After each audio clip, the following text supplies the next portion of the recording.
Tapno maadamit tinagal mo GNSO, mayanak ka.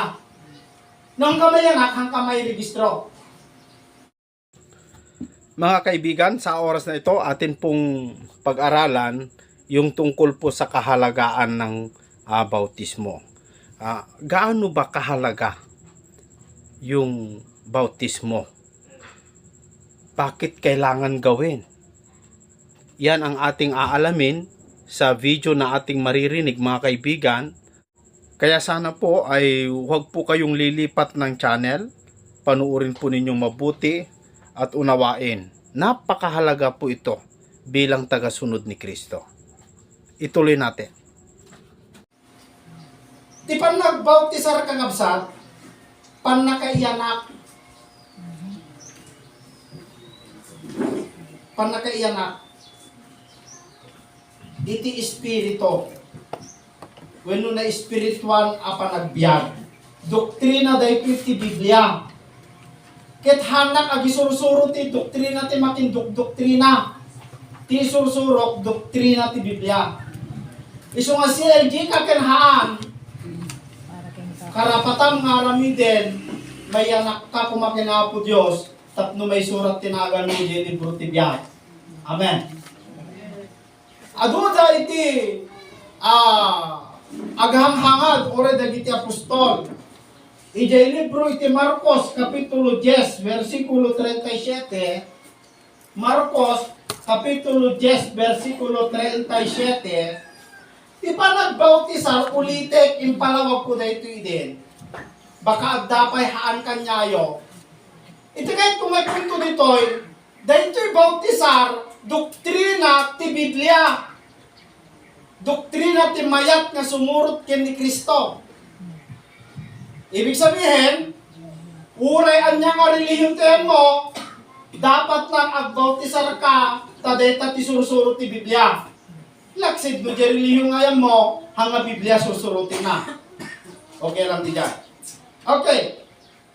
Kuna naging niya alagad ken ni Kristo. Magbasa tayo. At sinabi niya sa kanila, at sinabi nila sa kanya, yung mga alagad, kanino niya sinabi? Kanino nila sinabi? Kay Kristo. Ano ang hiling nila? Ipagkaloob mo sa amin na mga kaupo kami, ang isay sa iyong kanan at ang isay sa iyong kaliwa. Sa iyong kaluwalhatian. Dito ti dawat, dito agkabsat. Ni Santiago kiniwan yata yan. Ayan ti hiling da. Panginoon, ipagkaloob mo sa amin na makaupo kami sa iyong luklukan. May sa kanyami, ijay kanawan mo, may sa kanyami, ijay katigid mo. Sa mga tuwid, pagtingnan da ni Kristo.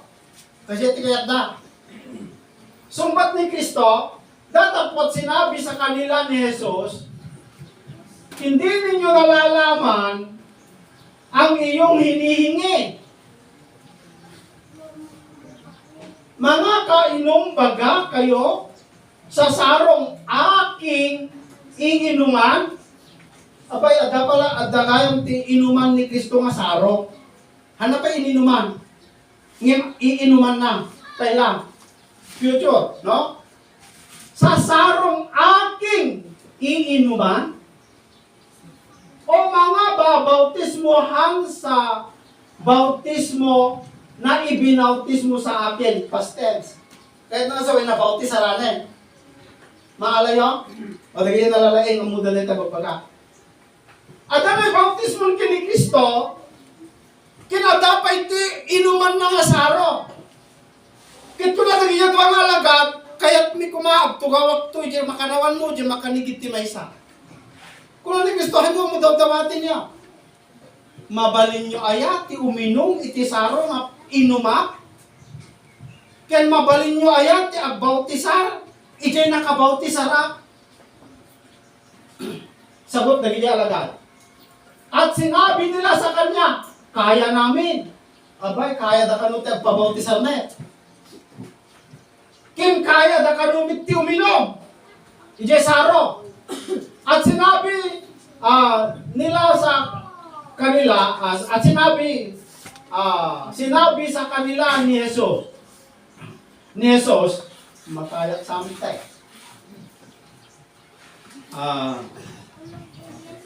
At sinabi sa kanila ni Jesus, ang sarong ating iinuman ay iinuman ninyo.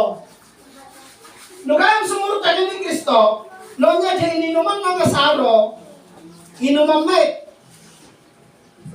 At sa bautismo, na ibinautismo sa akin ay babautismuhan kayo. Kunana. Ti sumunod kayo ni Kristo, requirement, masapol nga ubinom ka di saro nga ininuman na, ken agbautisar ka di nakabautisaran na. Ulitin. Baka hantay ko na yung mga wata. Iti sumurot ka ni Kristo, masapol nga inuman, jay saro nga ininuman na, ken masapol met nga mabautisaran ka, jay bautismo nga nakabautisaran na. Ngayon, dahil jay agtugaw jay makarawan na, datapwat ang maupo sa aking kanan o sa aking kaliwa ay hindi ako ang magbibigay. O gayang karapatan na nga mangiti. Isumit lang ako na yung puti daw dawatin nyo. Apay, hanga isulat ayan ti karbingan, no makatugaw ka di abay naway no saan?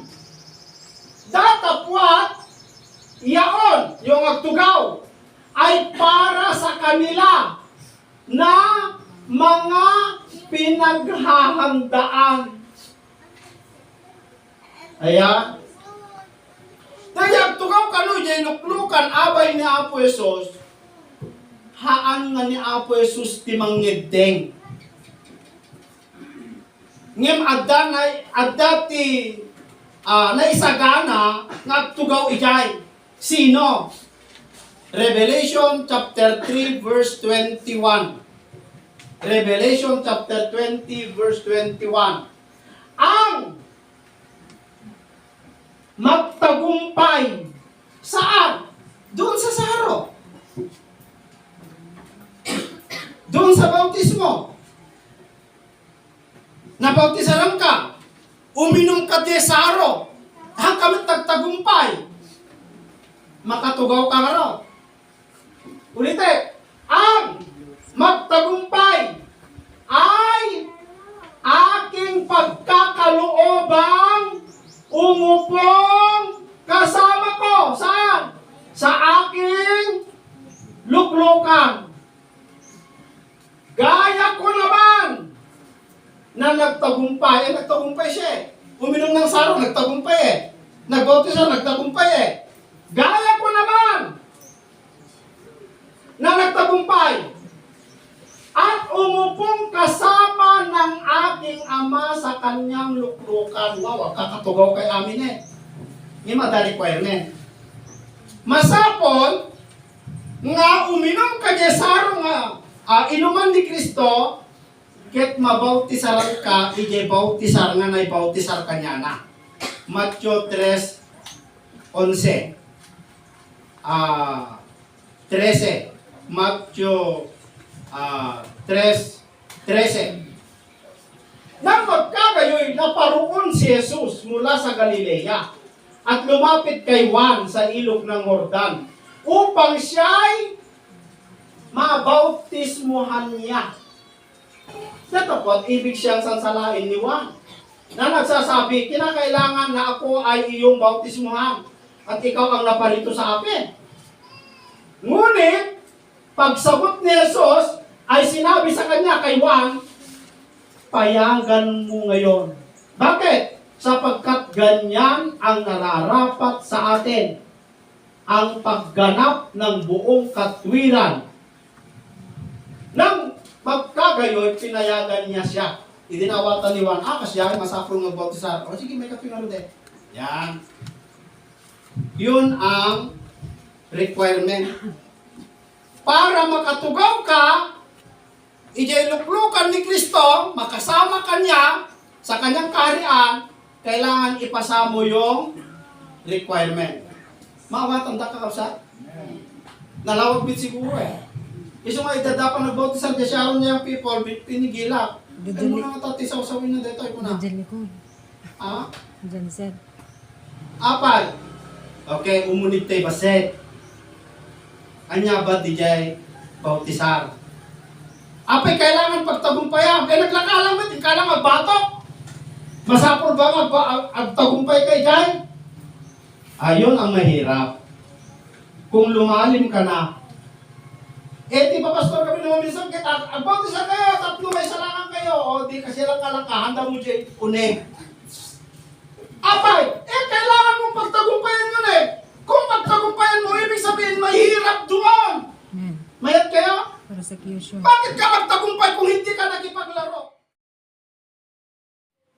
Never nga makitang tilawag tilubong noong kamayanak. Idinayanak ka sa kanto na ka-enter. Ito'y lugar tilubong. Tama? Yeah. Iti spiritual na pa na kayanak, no mayanak ka, makita mo to ti pagariang ti Diyos, ket makaapak ka pa ijay, makasirik ka. Apay, eh kasi malukatan ti ruangan ti langit para ken ka. Kakabsat. Mateo 3:16 at subliteo ijay. Mateo 3:16. At nang mabautismuhan si Jesus, pagdakay umaon sa tubig, at narito nangabuksan sa kanya ang mga langit, at nakita niya ang Espiritu ng Diyos na bumababang tulad sa isang kalapati at lumapag sa kanya. Kapag magbautismo ka po pala, gaya ni Kristo, nagbautisar, nabuksan ang pintuan ng langit. Simbolismo yon na kapag nagbautisar ka, ma-open yung langit para ken ka. Kaya tangasawin, numatay kan, kasi parang kumano, pagka nagbautisar tata, matay kan, nalukatan tilwangan tilangit. Iso baga Biblia eh. O ngayon, napanak din pagbautisar ng pastor, di na lukatan. Hoy, may lalim doon sa ginawa mo. Hindi lang basta na pang kanagdigos. Isumar niya dadadaduma kahit daki agribadtize eh. Apay, kaya kami nawatan iti. Digos ka kami na digos eh.